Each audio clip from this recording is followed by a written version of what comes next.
Good morning guys, ngayong araw nga pala guys magpipintura na naman tayo. Bali ito ang part 2 ng pagpipintura natin dahil yung kabilang side ay natapos na natin. Yan nga, simulan na natin guys. Balak ko sanang masilyain yan guys, yun nga lang wala talagang stock sa hardware kaya diretso enamel na agad tayo.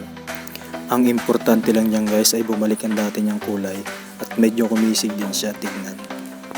Malaki-laki na rin pala guys ang pinagbago ng truck na to guys. Simulan natin siyang i-repair, pinturahan at lagyan ng mga borloloy. Mas kumisig na siyang tignan, hindi tulad dati na talaga ng parang wala ng buo.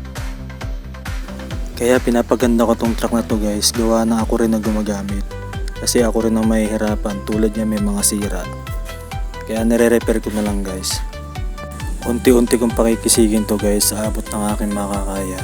Kasama natin dyan guys si paring Dongski mag-repair.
Sipag talagang tao na to.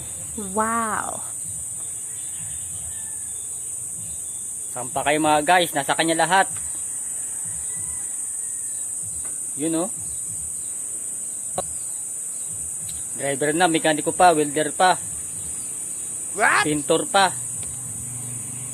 Vlogger pa. DJ pa. Woo! Malupit talaga.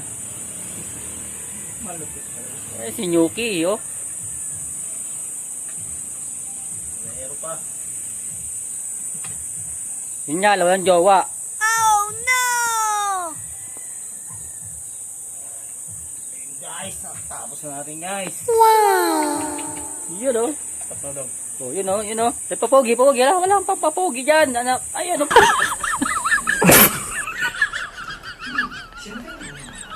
Ayun.